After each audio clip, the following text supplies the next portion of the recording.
Hi, and welcome to this episode of John's Motorcycle Rescue and Review. In this episode, I am once again with Yamaha's mighty 1986 FJ1200, and I have been going over this bike from front to back to make sure that it is all 100%, everything's up to snuff. In the last episode, I talked about what was done to this bike before I got it, and the carburetors were set up, they were cleaned, they were synchronized, and those are set up to run really nice. So it does run nicely. Since getting the bike, I have put brand new tires on it front and back. I went with the Pirelli Night Dragons. They are spec'd out for this bike. Another thing I've done is I have replaced all of the brake fluid in the bike, both front and back, and I have pushed each piston out of the caliper, and I have cleaned those very thoroughly, lubricated those, and pushed those back in, and now my brakes are functioning much better, much more like they should.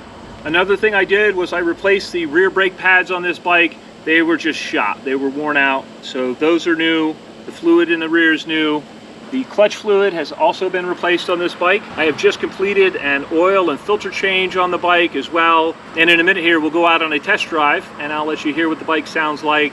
I'm not going to be ripping on it too hard just because I'm not 100% confident with everything just yet, but we're getting there.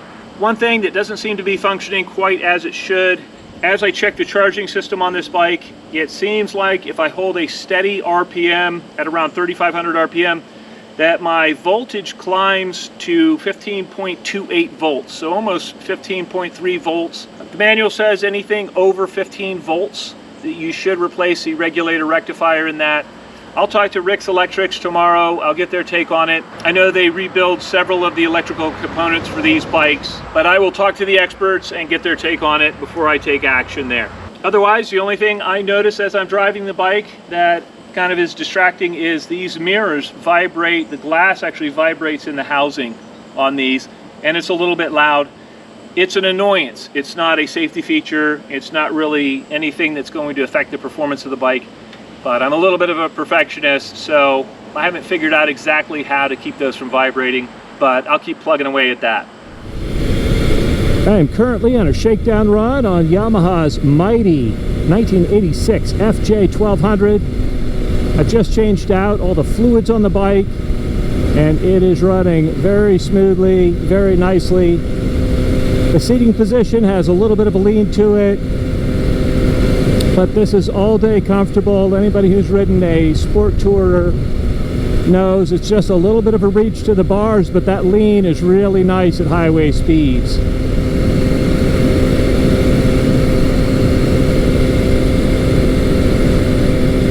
I've been seating in these tires. I've got a brand new set of tires front and back. These are the Pirelli Night Dragons, and the roll in into the corners is really nice.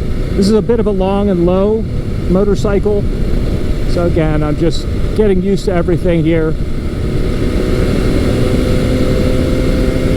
Shift action on this bike is very smooth. It's much different than the XS1100 that I have been riding. It's not as occasionally notchy as that bike.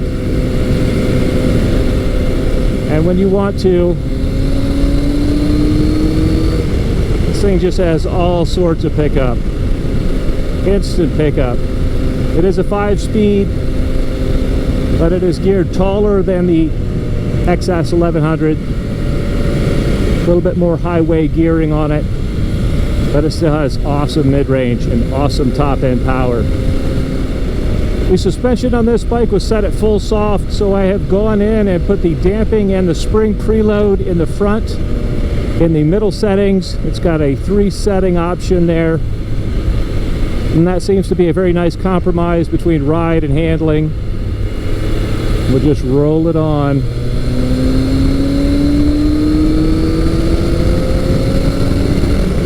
Oh yeah. And because this bike has a little bit of a tuck to it, and because it has the wind protection on it, and it's got a longer wheelbase, it is very comfortable at higher speeds. It's very stable. It is not as quick to turn in as some of the standard style machines of the era, What you gain is some nice stability in the turns and the higher speed turns,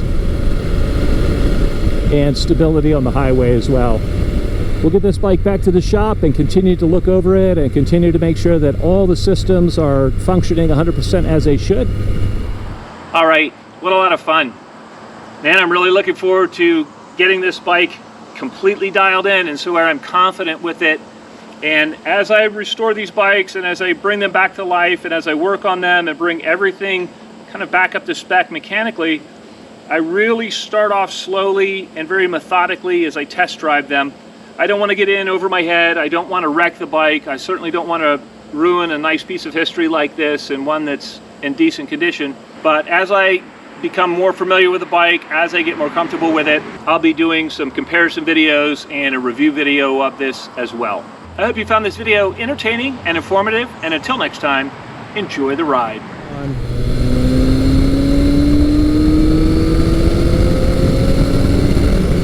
Oh yeah.